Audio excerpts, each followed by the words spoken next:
Oi gente, como é que vocês estão? Estamos aqui para a aula da semana, a aula que vai continuar falando um pouquinho mais sobre capacitores e iniciar a falar sobre corrente elétrica, eletrodinâmica, né? Que será basicamente a cereja do bolo, né? Dos nossos conteúdos nos próximos semestres, né? A gente vai falar muito sobre circuitos, vamos fazer diversos tipos de circuitos e essa aula aqui é tipo uma porta de entrada para esses conceitos que vão chegar para a gente, tá? Então é uma aula muito importante, a gente já vai começar a fazer alguns circuitos simples no início aqui com capacitores, tá? Mas é importante que vocês entendam todos os processos, né? Entendam que existem etapas de compreensão do conteúdo, né? E que por isso que é importante que vocês assistam totalmente essa aula aqui, tá? O conteúdo do semestre ele é pequeno, né? A gente sabe que são 3 aulas basicamente de conteúdo. Na quarta aula nós vamos fazer então a terceira avaliação e a entrega do trabalho, da atividade, tá? Galera, então espero contar com vocês aí durante esses próximos minutos que nós estaremos aqui, né? Eu acredito que não vai chegar a horas, mas de compreensão desse conteúdo, e no final nós faremos algumas atividades e alguns exercícios para entender os processos e os conceitos físicos que nós vamos estudar agora. Galera, na aula passada nós começamos a falar sobre esse dispositivo aqui, ó. Esse dispositivo que eu estou trabalhando aqui, que é o capacitor, certo? O capacitor é um dispositivo então que serve para armazenar energia, como a gente muito bem viu, né? E ele tem uma propriedade chamada capacitância, e essa capacitância, a capacitância do capacitor, ela é definida a partir de uma relação entre carga e o potencial elétrico que tem entre as placas desse capacitor. Então por isso que a gente escreve que é sobre V, né? E a unidade da capacitância é o farad, certo? A gente viu então que esse capacitor ele tem a capacidade de armazenar cargas, né? E como ele tem capacidade de armazenar cargas, ele pode então também descarregar. Então, a gente observou que na aula passada existe um processo de carga no capacitor, onde ele consegue armazenar essas cargas. E depois, após alguma situação, né, que eu vou de repente explicar agora para vocês, né? De repente não, que eu vou explicar agora para vocês, a gente vai entender e compreender como é que a gente pode fazer a descarga, efetuar a descarga no capacitor, certo? O que a gente, só em méritos de revisão do conteúdo que a gente viu passado, né? Se esse capacitor ele tem a possibilidade então de adquirir um potencial elétrico entre suas placas, certo? Uma diferença de potencial elétrico, uma DDP, e possuem cargas armazenadas nas suas placas, né? Logo a gente pode concluir também que o capacitor ele tem possibilidade de armazenar energia potencial elétrica. Energia potencial elétrica. Então o capacitor ele tem essa possibilidade também, e a gente viu que nós temos umas 3 equaçõezinhas para trabalhar com relação a isso aí, né?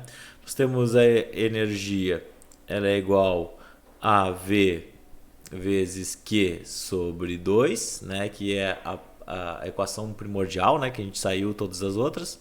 Nós temos que a energia potencial, aqui eu vou botar E de P aqui para ficar bacaninha, né? Ela pode ser também C vezes V ao quadrado, aqui é um V, tá? Ficou direitinho. CV quadrado, potencial elétrico sobre 2. E também podemos ter uma energia potencial calculada como sendo Q quadrado sobre 2 vezes C, certo? Então essas são as energias as maneiras que nós temos de calcular a energia potencial elétrica das placas de um capacitor, certo? E também nós vimos na aula passada que nós podemos projetar um capacitor, né, e avaliar sua capacitância a partir de parâmetros geométricos, né? Então a capacitância a partir dos parâmetros geométricos, deixa eu botar aqui parâmetros geométricos, ela vai depender do quê? Ela vai depender da constante do meio, certo? Lembra que aqui é um valor que geralmente a gente utiliza o vácuo como parâmetro, 8,85 vezes 10 na menos 12. Nós temos também a área das placas, que é diretamente proporcional à capacitância, ou seja, quanto maior a área das placas, mais cargas eu consigo armazenar. Nós temos também aqui a distância entre essas placas, certo?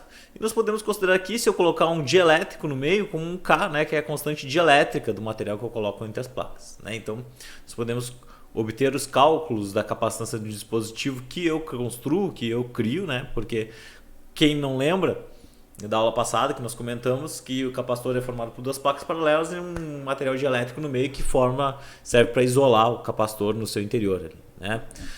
Bom, galera, ok, então isso aqui foram algumas coisas que nós vimos na aula passada. O que eu vou falar agora? Eu vou falar sobre como, após um processo de carga no capacitor, nós podemos fazer a descarga no capacitor, certo? A maneira que eu vou fazer isso aqui é da seguinte forma, tá? Vocês percebem que tem aqui uma bateria de 9 volts, nós temos um interruptor, certo? Um capacitor e uma lâmpada, como vocês podem ver aqui, certo? E nesse dispositivo aqui, como está desenvolvido aqui, a gente for seguir a linha dos contatos, a gente percebe que esse contato aqui do polo positivo da bateria, ele passa por uma chave S, serve como uma chave de liga e desliga. Ele chega até o capacitor, mas ao mesmo tempo ele também chega na lâmpada. O outro polo, ele chega até o capacitor e também chega na lâmpada, certo? Então, ao mesmo tempo que eu ligar o sistema aqui e eu estiver carregando o capacitor, eu vou ter uma lâmpada ligada. Perfeito? Então, no momento que eu ligar a chave, a lâmpada irá emitir um brilho. Certo? Um brilho vai brilhar. O nível de brilho dessa lâmpada vai depender, obviamente, da DDP e da carga que está circulando ali nesse circuito. E a gente vai começar a observar que nós teremos um acúmulo de cargas positivas de um lado do capacitor e um acúmulo de cargas negativas do outro lado do capacitor. Certo? Esse é o processo que nós vimos na aula passada, que é o processo de carga. Vai chegar uma hora que a diferença de potencial nos terminais do capacitor é igual a 9 volts, que é igual a DDP fornecida pela bateria, certo? E quando isso acontece que aquele processo que eu falei para vocês, que o capacitor ele fica em stand-by. Ele fica carregado, ele está dentro do circuito, porém não há cargas sendo acumuladas a mais. Ele já está com a sua carga cheia, certo? E ele está esperando só um processo que vai acontecer, né? Esse processo que vai acontecer, pessoal, é o seguinte. No momento que eu desligar essa chave aqui, ó, desligar essa chave, e o meu capacitor está carregado com cargas positivas e negativas, no momento que eu desligar, o único caminho elétrico que teremos para essas cargas, né? Porque agora eu não vou ter mais o equilíbrio de potencial elétrico com a fonte, né? Então nós tínhamos uma fonte aqui com 9 volts, nós tínhamos outro sistema com 9 volts aqui, certo? E, obviamente, quando eu coloco esses dois sistemas ligados, né, é como se eles estivessem em stand-by. Mas no momento que eu retiro a fonte do sistema, o que acontece? Só temos um caminho. Temos apenas o caminho que é o da lâmpada. Mas no momento que eu desligo aqui, a lâmpada também apaga. E aí quem entra em cena é o capacitor. Porque o capacitor ele vai começar então a fazer as cargas acumuladas no seu interior a circular pela lâmpada, certo? Circular pela lâmpada como se ele fosse a nova fonte de alimentação. Só que esse processo ele é finito, ele tem um prazo de duração, certo? Porque vai depender da capacitância do nosso capacitor, o quanto de carga ele tem armazenado. Então, quando começa a acontecer esse processo, as cargas começam a escapar do capacitor, ele começa a diminuir sua diferença de potencial entre as placas, né? Até chegar ao ponto que ele vai estar totalmente descarregado. Então, percebam que nós temos dois processos muito interessantes que acontecem e não são processos que acontecem automaticamente, né? Liguei a bateria no circuito ali, o capacitor carrega imediatamente, não acontece isso. Existe uma curva desta cargas acontecendo. Então percebam aqui que é uma curva que nós chamamos de crescimento exponencial, ela cresce exponencialmente até chegar ao V máximo, que seria o V da fonte, certo? Quando chega no V da fonte, nós temos então o capacitor totalmente carregado. Quando nós temos o processo de descarga, a curva em azul, vocês percebam que ele sai lá com o V máximo nos seus seus terminais, e essa DDP ela vai diminuindo exponencialmente agora, decrescente, certo? Então é um processo que vai acontecendo lentamente, tanto para carga como para descargas em níveis elétricos, né? Porque a gente está acostumado a trabalhar com coisas elétricas, a gente sabe que te ligou, acendeu, né? Basicamente. Mas no capacitor ele vai esse processo de uma forma um pouco mais lenta, que vai depender também de alguns aspectos do circuito, de como esse circuito é montado, etc. Tá? Então possivelmente aquela lâmpada ali, ela, ao ser desligada o interruptor, ela vai manter o seu brilho por alguns segundos até desligar. Isso significa que o nosso capacitor descarregou completamente. Bom, galera, isso é o que vocês precisam saber sobre carga e descarga no capacitor. O que nós vamos fazer agora? Nós vamos montar circuitos com esses dispositivos, né? Nós vamos montar circuitos com esses capacitores, tá? Então, o que eu vou mostrar agora para vocês são maneiras que nós temos de colocar capacitores juntos para atingir valores de capacitâncias diferentes. Como eu falei na aula passada, nem sempre o valor do capacitor desejado é o valor que eu vou encontrar na loja. É o valor que eu vou encontrar ao sair daqui e vou lá na eletrônica, né? E eu quero um capacitor de 45 microfarad, né? Nem sempre a eletrônica vai te fornecer esse capacitor de 45 microfarad. De repente ela vai ter dois capacitores de 90 ou um capacitor de 10 e um capacitor de 35. E aí, se tu tiver habilidade e compreensão de como colocar esses capacitores no circuito, tu pode atingir os teus 45 microfarad. Então a ideia aqui nesse exercício, aqui, ó, nessa ideia de montagem de circuitos, é a gente obter circuitos com capacitância de 45 microfarad. Vou colocar aqui, ó, como parâmetro para nós. Tá? Eu quero construir capacitores que tenham capacitância de 45 microfarad. E para isso eu tenho duas alternativas. Montar um circuito série ou montar um circuito paralelo. Então aqui vamos começar pelo circuito série. E como é que funciona o circuito série de capacitores? O circuito série de capacitores é quando eu coloco dois capacitores alinhados, né? O fim de um capacitor é o início de outro capacitor, C1 e C2, como vocês estão percebendo aqui. E para eu atingir esse valor de 45 microfarad, eu já vou dar a morta para vocês. Eu precisaria de dois capacitores de 90 microfarad. Por quê? Nessa situação aqui eu preciso de 90 microfarad. Porque a capacitância total de um circuito série, como é esse aqui que eu estou mostrando para vocês, que é um circuito onde a gente associa os capacitores em linha, né? Como vocês percebem bem, nem todas as conexões dos capacitores estão ligados entre si, só apenas uma, né? Apenas um dos terminais é ligado entre si. E para a gente obter essa capacitância aqui, eu tenho duas formas, duas equações. Eu tenho essa aqui, que eu posso multiplicar os termos em cima e somar embaixo, onde eu só posso utilizar isso aqui com dois capacitores apenas, essa equação, ou uma equação mais geral, onde eu posso calcular aqui os inversos a soma dos inversos das capacitâncias vai me fornecer o valor da capacitância total, e aqui eu posso colocar N capacitores, quantos eu quiser, para fazer essa brincadeira aqui. Então percebam que para colocar capacitores em série, eu estou diminuindo a capacitância do meu dispositivo, certo? Eu acabo diminuindo porque nós teremos aí uma queda de tensão sobre cada um dos capacitores, e eles não vão ter a sua possibilidade máxima de carregar, de adquirir carga. Então se eu botar um capacitor de 90 microfarad aqui, e um capacitor de 90 microfarad, vamos fazer a continha como é que fica, olha só. A capacitância total ela vai ser igual a 90 micro vezes 90 micro sobre 90 micro mais 90 micro. Vamos fazer a conta na calculadora, porque a gente não é besta nem nada, né? Então 90 expoente na menos 6 vezes 90 expoente na menos 6, isso aqui dá o valor de 8,1 vezes 10 na menos 9. 8,1 vezes 10 na menos 9. Certo? Vamos dividir isso aqui por 90 mais 90. Isso aqui dá 180 vezes 10 na menos 6. Certo? Então vamos dividir aqui por 180 expoente na menos 6, esse valor, para a gente ver como é que fica. Ó. Fica exatamente os 45 microfarad que eu estava procurando, né? Isso significa que se eu colocar dois capacitores iguais em série, eu terei o valor da capacitância diminuído pela metade. Mas nem sempre é tão exato assim, porque se eu botar valores diferentes, o resultado vai depender da conta que nós estamos fazendo ali, da equação que eu estou utilizando. Se eu fizesse o outro modelo de conta ali, ia dar o mesmo resultado, tá bom, gente? Mesma coisa, vocês podem testar aí como vocês quiserem.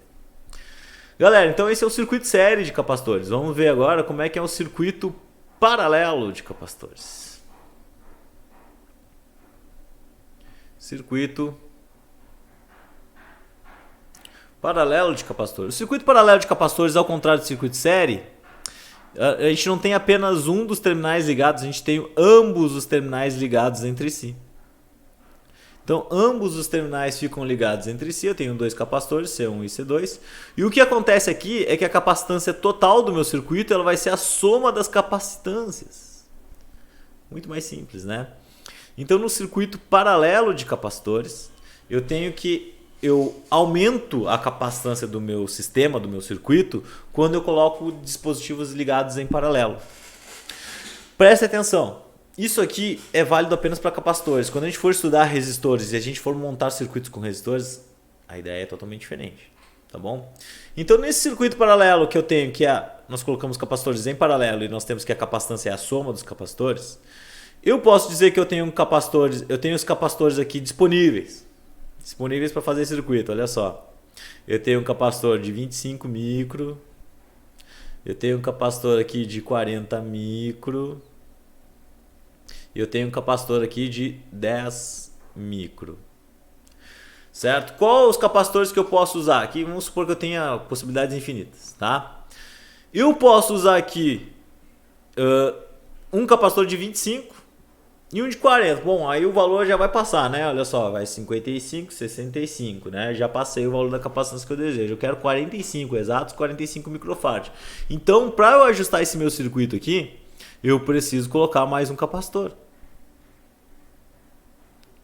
Mais um capacitor aqui que eu vou chamar C3, que aí eu faço dois capacitores de 10 micro, ó, o C2 de 10 microfarad também, e um capacitor de 25, que aí eu vou ter aqui, ó, que a capacitância total vai ser o C1 mais C2 mais C3, e a capacitância total vai ser 25 micro mais 10 micro mais 10 micro, que vai fechar então a minha capacitância total de 45 microfarad, né? Como assim eu desejava. Então percebam que agora, se eu usasse dois capacitores de 90 e colocasse eles em paralelo, o meu resultado seria uma capacitância total de 180 microfarad, que é bem diferente do que eu desejava.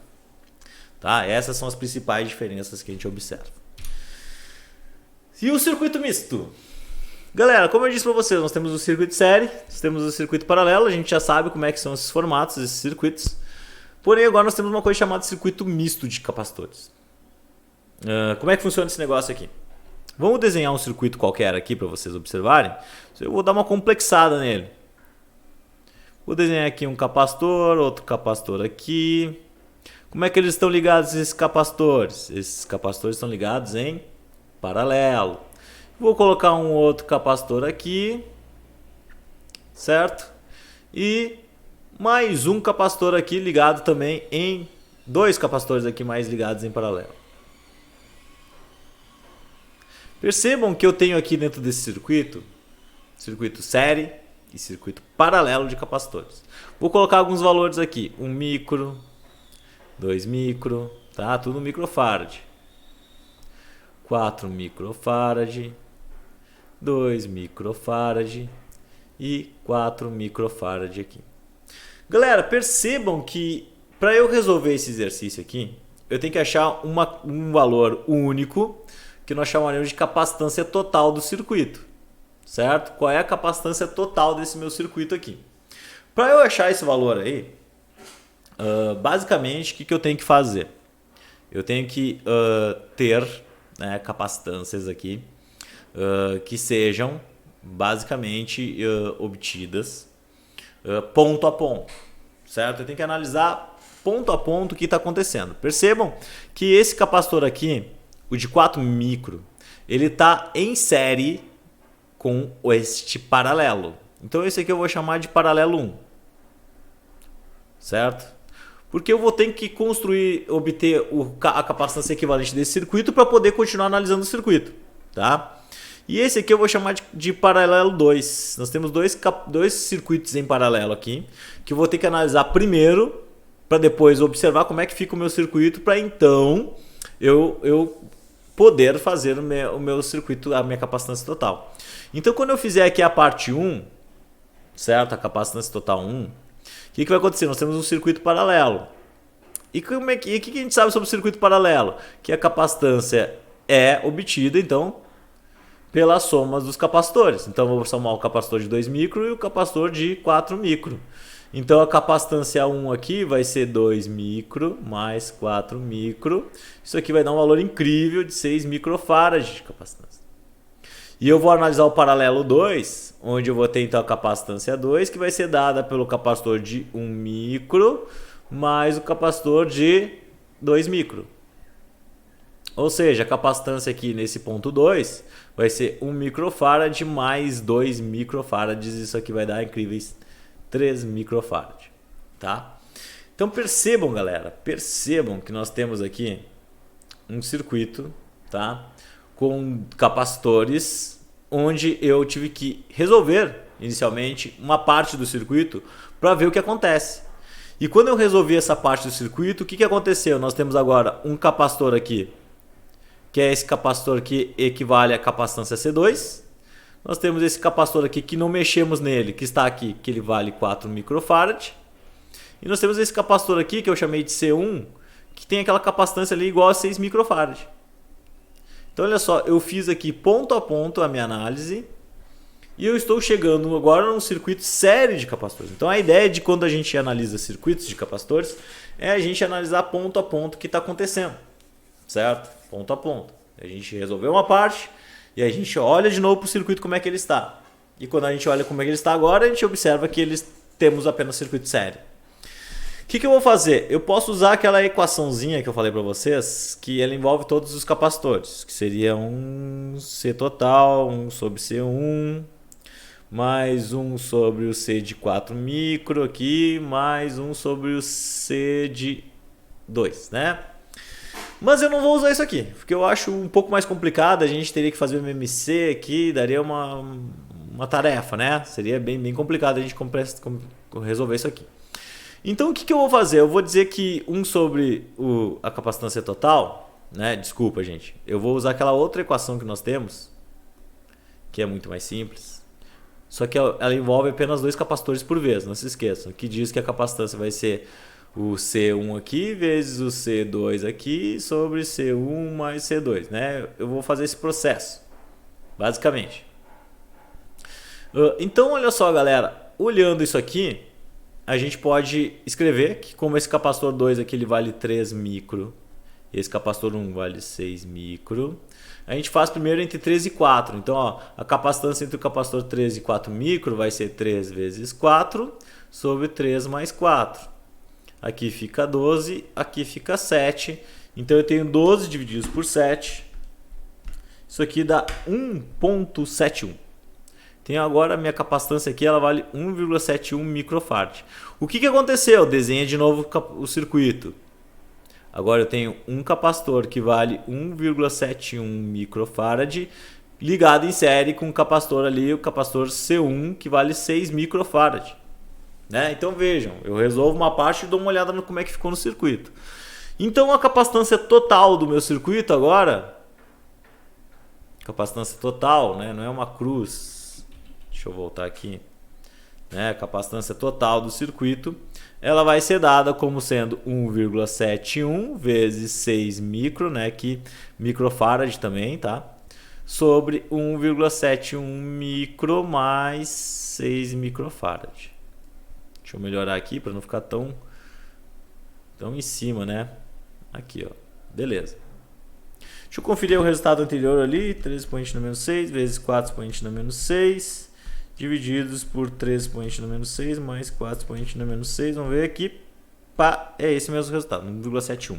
Vou pegar esse resultado expoente e botar ele expoente na menos 6. Opa, já está expoente na menos 6. Vou somar, vou multiplicar ele por 6 expoente na menos 6. E isso aqui vai dar um valor de 10,28 vezes 10 na menos 12.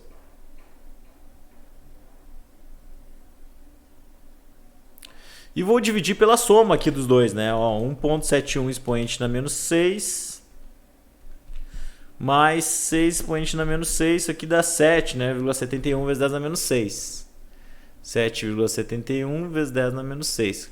Essa divisão aqui fica quanto? Então, 10,28 expoente na menos 12, dividido por 7,71 expoente na menos 6. Isso aqui dá um valor incrível de 1,33 vezes 10 na menos 6. 1,33 vezes 10 na menos 6 farad, e essa seria a capacitância total desse circuito que eu construí para vocês aí, microfarad, tá? Então percebam que o processo muitas vezes ele não é direto. As contas são simples, muito simples, soma, multiplicação e divisão, né? Vocês não terão dificuldades na matemática, mas qual é a dificuldade? De enxergar o circuito, olhar para ele e ver o que a gente tem que fazer. Como é que a gente aprende isso? Exercitando. Por isso que no final da aula nós teremos alguns exercícios com capacitores para vocês resolverem. Tá bom, gente? Galera, daí, o que acontece? Tá? Nós vamos começar agora falando sobre a eletrodinâmica. Tá? A gente vai parar agora a eletrostática. Tá? A gente não tem mais agora a eletrostática para falar. E a gente vai falar sobre a eletrodinâmica. Dentro da eletrodinâmica, qual é a diferença? A diferença é que agora nós temos as partículas em movimento. Mas quais partículas que há movimento, né? Lembrem que no condutor, né, os condutores são aqueles dispositivos que possuem mobilidade elétrica. Mas a mobilidade de quem? Os elétrons, porque os elétrons são as partículas livres, tá? Observem que nós temos aqui no gifzinho do lado, nós temos algumas partículas paradas, que seriam os núcleos atômicos positivos, né, com carga positiva, e os elétrons em constante movimento. Essas partículas que têm a mobilidade, e essas partículas são detetoras de cargas, e essas partículas que realizam, certo? Que fazem a transferência de energia dentro do circuito eletrônico. Então, quando a gente começa a estudar corrente elétrica, a gente vai estudar agora então essas partículas em movimento e as suas propriedades. E o que a gente obtém com isso aí. Tá? Então olha só, galera, o que acontece? Imagine o seguinte, nós temos uma lâmpada aqui, certo? Uma bateria e uma chave. Uma chave S, tá? Uma chave.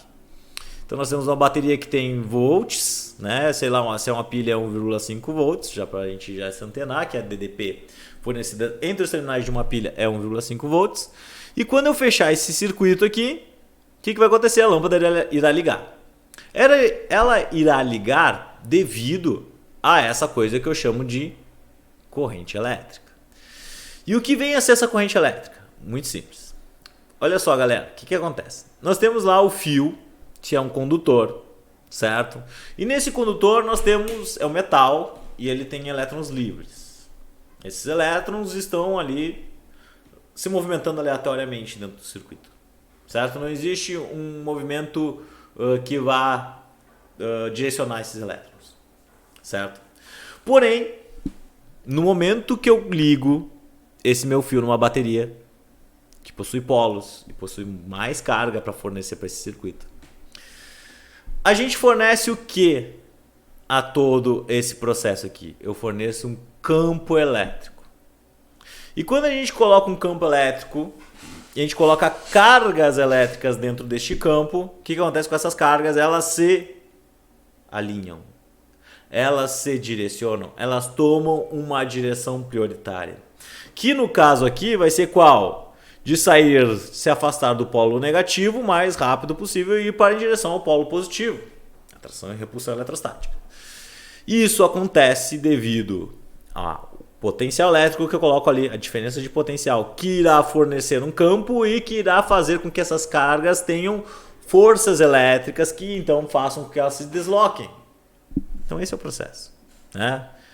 O que eu preciso então para fornecer, botar essas cargas em equilíbrio, botar essas cargas em movimento? Eu preciso fornecer um campo elétrico. Como é que eu forneço um campo elétrico? Posso fazer isso aí por um desequilíbrio de cargas. Um ponto mais com cargas positivas, outro ponto com cargas mais negativas. Certo? Beleza, causei o desequilíbrio, ele construí um caminho para que essas cargas percorram. Pronto. Eu tenho um circuito eletrônico. E eu tenho efeitos devido à corrente elétrica, que são efeitos que a gente vai discutir na próxima aula, que irão acontecer. As cargas irão se movimentar, as correntes elétricas, devido à presença da corrente elétrica, alguns efeitos como o efeito de luminoso da lâmpada vai acontecer, certo? E nós teremos a famigerada corrente elétrica, certo, galera? Daí então nós temos algumas definições de corrente elétrica. A corrente elétrica que tem como símbolo o I, certo? Esse símbolo geralmente assim ele vem com uma direção para a gente definir, né? Uma setinha que define a direção da corrente, tá? Então a gente representa sempre a corrente com uma direção. Depois nós falaremos sobre isso, sobre a direção da corrente, do que depende. E a corrente, ela depende da variação de carga. O que é carga? A quantidade de elétrons. Lembra que elétrons são portadores de carga, né? Se eles são portadores de carga, a gente analisa quanto de carga está atravessando numa seção transversal. Imagine que eu pegue o fio, estou analisando um fio pelo qual eu liguei uma lâmpada, liguei uma pilha, né? E eu analiso quanto de carga atravessa nessa seção transversal, nesse corte transversal que eu realizei aqui, por segundo.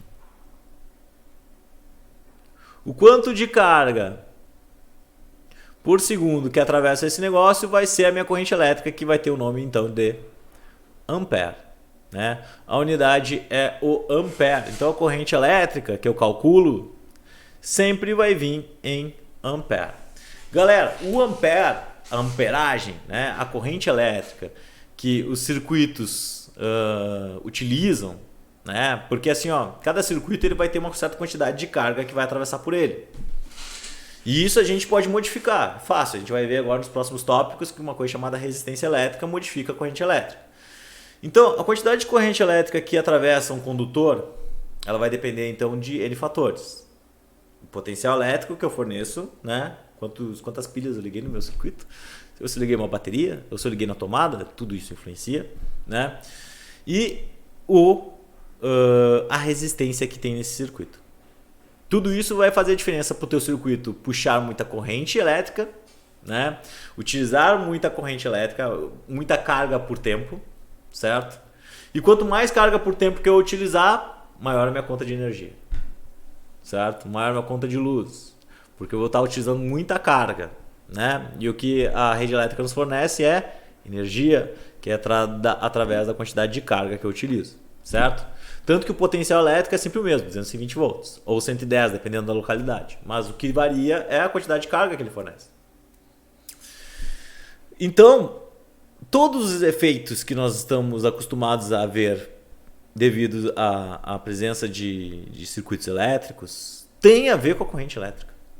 Tem a ver com a corrente elétrica. A DDP, os volts, são meros coadjuvantes. Eles têm um papel fundamental, que é fazer a diferença de potencial dentro do circuito, fazer o desequilíbrio para que as cargas se movimentem, né? Mas o que faz os efeitos elétricos, o que faz aquecer o chuveiro, o que faz a lâmpada ligar, o que faz o computador funcionar, é a corrente elétrica. É esses elétrons em movimento. Beleza, galera? Tranquilo? O que mais nós podemos fazer de análise aqui, tá? Uma análise que nós podemos fazer aqui é com relação à definição da corrente elétrica, fazer um gráfico de corrente por tempo, né? E a corrente por tempo, se eu tenho um circuito contínuo, certo? Uma corrente contínua, ou seja, a corrente não muda em função do tempo, que é o que é fornecido por uma pilha, que é o que é fornecido por uma bateria, a gente já vai discutir essas coisas também. A gente pode obter um gráfico dessa forma, onde o fornecimento de carga ele é contínuo em função do tempo. Então, se eu pegar um gráfico de corrente por tempo, eu posso, a partir de uma relação diária, calcular a quantidade de carga que atravessa o sistema. Então, o cálculo da área desse meu circuito aqui, desse meu gráfico, estou calculando o gráfico, tá? Vai me fornecer a variação de carga que atravessaram esse meu circuito. Então, aqui nesse exemplo aqui, ó, nós temos uma figura geométrica que é um retângulo. A área do retângulo é base vezes a altura. Nesse caso aqui, a área do retângulo vai ser a altura, que é aqui eu não vou botar A, né? Vou botar B vezes H, porque A já é de área. Então nós temos que a área é base vezes altura. No caso da base aqui, ela vale 8 vezes a altura, que vale 13. Então, logo, nós temos a área aqui igual a 24. Ou seja, isso aqui dá uma variação de carga no meu sistema de 24 coulombs. Atravessaram durante 8 segundos 24 coulombs de carga no meu circuito, fazendo análise dessa área. Se eu for fazer análise dessa outra área, esse aqui já é uma área diferente, né? É a mesma coisa, ΔQ é igual a área. Mas aqui nós temos a área de um paralelogramo. Não, de um trapézio, desculpa, paralelogramo não, gente. De um trapézio, onde nós temos a base menor, a base maior e a altura, certo? Quem não lembra, nós temos que a equação é base menor mais base maior vezes altura sobre 2. Então eu vou calcular aqui a área dele como sendo, então, base menor vale 1, base maior vale 4, olha só, vale 4, vezes a altura, que vale 8, sobre 2. Então a área desse gráfico aqui que a gente está analisando fica 1 mais 4, 5 vezes 8, 40 dividido por 2, 20. 20 o que, gente? Bom, esta área ela tem uma ideia de carga, né? Então é 20 coulombs de carga que atravessaram o meu sistema. Percebo que no sistema onde a corrente se manteve contínua, né, nós temos uma quantidade de carga atravessando o circuito maior do que a outra situação aqui, onde nós temos um aumento da corrente. Apesar do pico dela ser maior aqui, ó, 4 microcoulombs, 4 amperes, desculpa, gente. Aqui chega a 4 amperes e aqui se mantém em 3. Mas perceba que ele manteve em 3 durante todo o tempo, por isso que a carga fornecida foi maior. Aqui ele começou em 1 e cresceu até 4, certo? Bueno, por enquanto é o que nós temos, são as informações que nós temos, são essas, para resolver as atividades, tá? O que eu vou fazer aqui? Eu vou fazer alguns exercícios com vocês, gente, tá? Só para a gente calcular aqui, ó. Sabendo que são exercícios muito simples, vocês vão dar risada disso. Sabendo que por uma seção transversal em um fio condutor passa uma carga que de menos 20 coulombs a cada 4 segundos, qual a corrente elétrica? Galera, variação de carga por tempo, né? Aqui, a quantidade de carga pode me dar um sinal negativo para a corrente elétrica, mas até agora não vai fazer muito sentido um sinal para a corrente elétrica. O sentido ele vai ser necessário quando a gente estiver falando em sentido da corrente. Se a corrente vai para um lado, se ela vai para o outro. Tá? Mas nesse momento aqui não. Então eu posso desconsiderar esse sinal aqui. Eu posso escrever só os 20 sobre os 4 segundos. Isso aqui logo vai dar uma corrente elétrica de 5 amperes. Corrente elétrica de 5 amperes é uma baita corrente. Uma corrente extremamente forte. Tá? Vamos mais um exercício. Sabendo que a corrente elétrica é de 2 amperes... 2 amperes. Qual a quantidade de elétrons? Opa! A gente sabe que a carga elétrica fundamental é 1,6 vezes 10 na menos 19. Ele quer saber o tempo é 1 hora, certo? Ele quer saber qual é a quantidade de elétrons, o número de elétrons que passam. Aqui eu vou ter que usar duas equações, né? I igual a variação de carga sobre variação de tempo, né? Padrãozinho. E depois é pegar essa variação de carga e dizer que N vezes Z. É uma das primeiras equações que nós utilizamos lá na eletricidade, né? N vezes Z. Então percebo que o caminho aqui não é direto e nós temos que fazer algumas modificações. Para dar ampere aqui, nós precisamos passar isso aqui para segundos. 1 hora são 60 minutos, 60 minutos são 3.600 segundos. Beleza? Então tá aí. Então como é que fica a historinha aqui? Olha só. A corrente elétrica é 2, a variação de carga eu não sei, e aqui é 3.600 segundos. Então a variação de carga vai ser 2 vezes 3.600, que é aquele 3.600 passa multiplicando.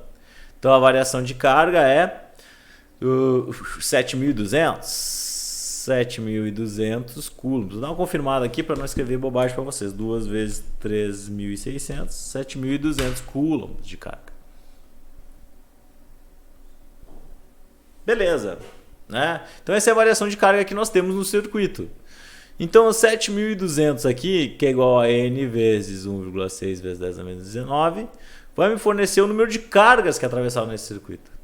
Se eu manter o N aqui paradinho, o 7.200 também fica parado, mas aquele 1,6 passa dividindo. Então fica 1,6 vezes 10 na menos 19 coulombs de carga, então N vai ser igual a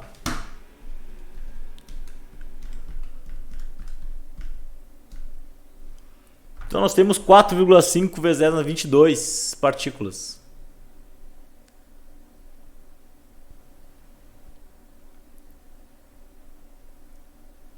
Partículas que atravessaram o meu circuito. Nossa, essas partículas aqui ficou feio, né, gente?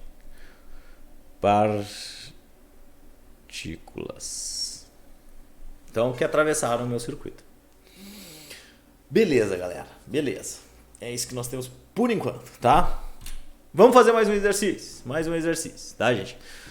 Qual o módulo da variação da carga elétrica entre os tempos de 5 segundos e 8 segundos pelo gráfico? Tá? Analisando pelo gráfico. Então, olha só.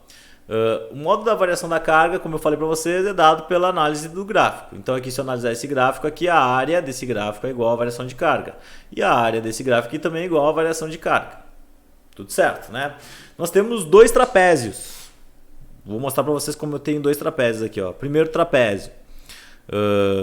Aqui nós temos a base maior, a base menor do trapézio e a sua altura. Beleza? Então aqui eu vou chamar de área 1. A área 1 vai ser dado pela base menor mais base maior vezes a altura sobre 2. E eu tenho a área 2 aqui que é dado por outro trapézio. Ó, base maior, base menor, até 10 segundos, né? Não, de 8 a... de 5 a 8, até aqui, ó. Então essa aqui vai ser a altura dele, então eu vou apagar aqui, apaga aqui. E o meu trapézio que eu vou considerar aqui vai ser de 5 a 8 segundos.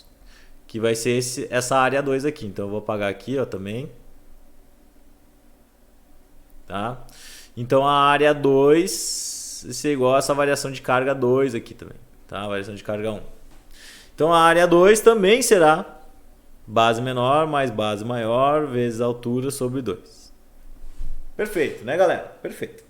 Então, olha só, nós temos duas áreas para calcular, e se a gente calcular essas áreas, a gente sabe então qual é o módulo da variação de carga, qual a quantidade de carga que apareceu ali, né, que atravessou esse circuito. Então, o que eu vou fazer? Vamos lá, vamos pegar um pretinho aqui agora. A área 1 vai ser igual, então, à base menor, que vale 3, daqui até aqui é base menor, daqui até aqui vale 5, então nós temos 3 mais 5 vezes a altura, que vale 2, sobre 2. Só fazer essa continha aqui, 3 mais 5 é 8, vezes 2, 16, dividido por 2 dá 8 novamente. Então nós temos 8 coulombs de carga aqui. E a área 2? A área 2 vai ser então, nós temos uma unidade aqui, na base menor, mais a base maior que nós temos 3 unidades, vezes 4, agora nós temos 4 aqui de altura, 4 de altura, sobre 2. Então, nós temos 1 mais 3 é 4. 4 vezes 4, 16. Dividido por 2 dá 8 coulombs também. Então, qual é a quantidade de carga total do meu circuito aqui? Vai ser dado pela quantidade de carga 1, que é igual à área 1, a quantidade de carga 2, que é da área 2. Então, a quantidade de carga total, e aqui vocês não estão enxergando o que eu estou escrevendo, eu vou escrever aqui em cima. Quantidade de carga total vai ser, então, agora 8 mais 8, que vai ser igual a 16 coulombs. Beleza, galera, beleza. Então, ó, facinho, só calcular a área quando eu quiser saber. Eu tenho o gráfico em mãos, né? Se eu tiver o gráfico em mãos, então eu vou lá e calculo a área do meu circuito e eu descubro então qual é a quantidade de carga, a variação de carga que tem nele. Últimas coisas que nós vamos falar na aula de hoje. 43 minutos de aula, né? Estamos chegando próximos ao fim. Segure mais um pouquinho. Aguenta, logo logo você vai botar a mão na massa fazendo os exercícios, né? Não vou usar mais a calculadora a partir de agora, mas a gente precisa entender uma coisa. Nós podemos ter correntes de alguns modos. As correntes que são fornecidas por pilhas e baterias, elas têm um estilo. As polaridades fixas, né? Então, quando eu construo uma bateria, uma pilha, eu faço uma reação química. E de um lado eu vou ter então excesso de elétrons, no outro lado eu vou ter excesso de prótons, certo? E formando as polaridades. Dentro dessas polaridades nós teremos diferenças de potenciais, que podem ser de 1,5 para uma pilha, volts, né? Ou 12 volts para uma bateria, ou aquelas bateriazinhas pequenininhas mais 9 volts, tá? que acontece, pessoal? Dentro dessas pilhas, essa polaridade ela nunca muda, ela nunca inverte. Ela não inverte de um polo para outro. Então, o sentido de movimento dos elétrons é sempre o mesmo. Eles sempre saem de um lado e vão em direção ao outro lado, formando o que nós chamamos de corrente contínua, porque também a diferença de potencial nunca muda. E se temos outras grandezas físicas que poderiam dificultar a passagem da corrente elétrica, que também não mudam, que é a resistência elétrica, nesse caso nós temos então um circuito onde a corrente ela é chamada de corrente contínua. O valor da corrente ele não se modifica e ele se começa como sendo 2 amperes, ele vai até o final dos seus tempos sendo 2 amperes, até que acabe a reação química, né, e a pilha ou a bateria deixe de funcionar. Certo? Beleza. Ou a fonte de alimentação que eu tenho, né, mas aí é mais difícil de terminar com ela. Porém, nós temos um outro tipo de corrente que é muito comum nos nossos lares, que são as correntes oriundas da rede elétrica. A corrente da rede elétrica ela não tem polaridade. Se a gente for observar, fazer um desenho da nossa rede elétrica, nós temos 2 buracos, basicamente 3, né, hoje em dia. O último buraco eu vou desenhar em verde, porque é o que nós chamamos de terra. Certo? Então esse aqui é o terra. Ele nem tem muito utilidade. Eu vou desenhar um outro de preto aqui para deixar bem claro o que está acontecendo. Tá? Nesse tipo de situação da rede elétrica, isso aqui então é a nossa rede elétrica. Na rede elétrica, o que acontece? Nós temos um pino que é o que tem fornecedor de cargas, que é o que nós chamamos de fase. Nós temos o terra, como já foi escrito ali, e nós temos o neutro. Fio neutro, tá? O que acontece? O fase é onde nós temos a corrente elétrica saindo, onde ela vai surgir, onde ela vai aparecer, e ela vai oferecer uma corrente oscilante. Observem que eu não estou falando em polaridade aqui. Eu não estou falando em positivo ou negativo. Eu estou falando num sistema onde, na sua construção, que é obtida lá na hidrelétrica, lá na termoelétrica, onde faz girar uma turbina, e aí tem um processo eletromagnético envolvido, que a gente vai estudar mais à frente com geradores, tá? Quando chegarmos em geradores.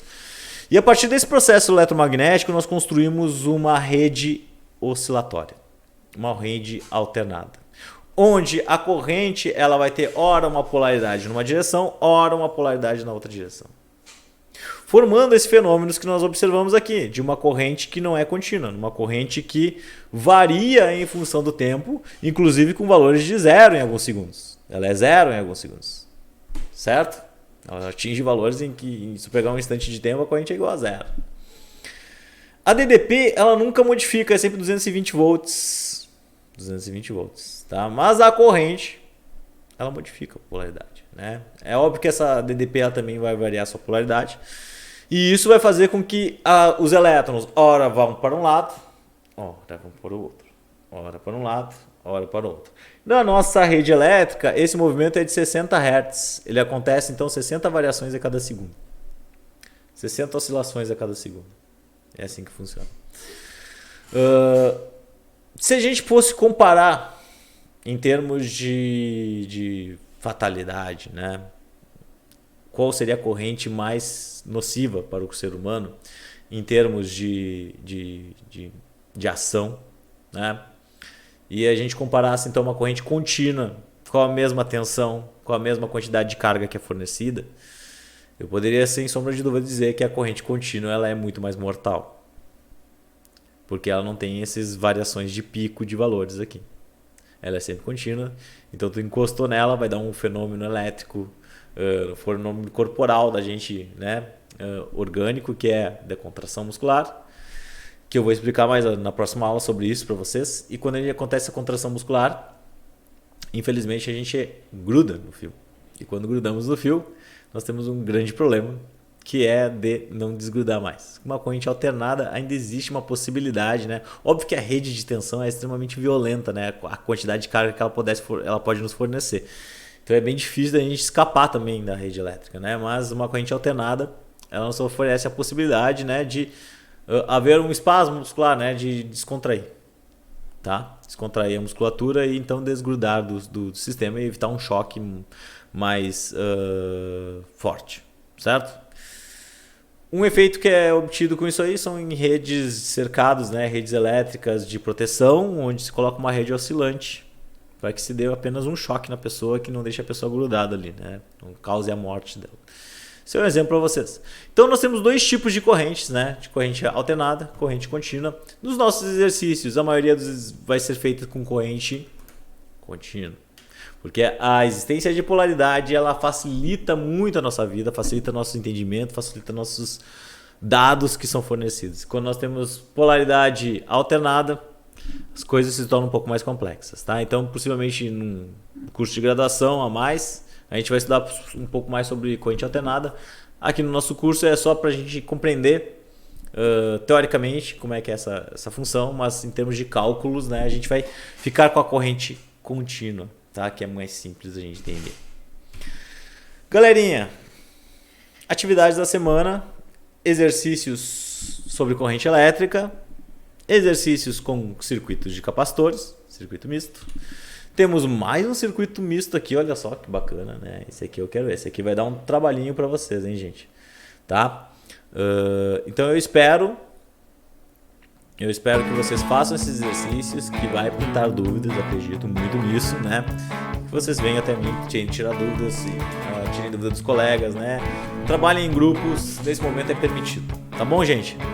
A aula de hoje é isso, ficamos por aqui, até a semana que vem, ao vivo, aula síncrona, tá? Não se esqueçam, última aula antes da terceira avaliação.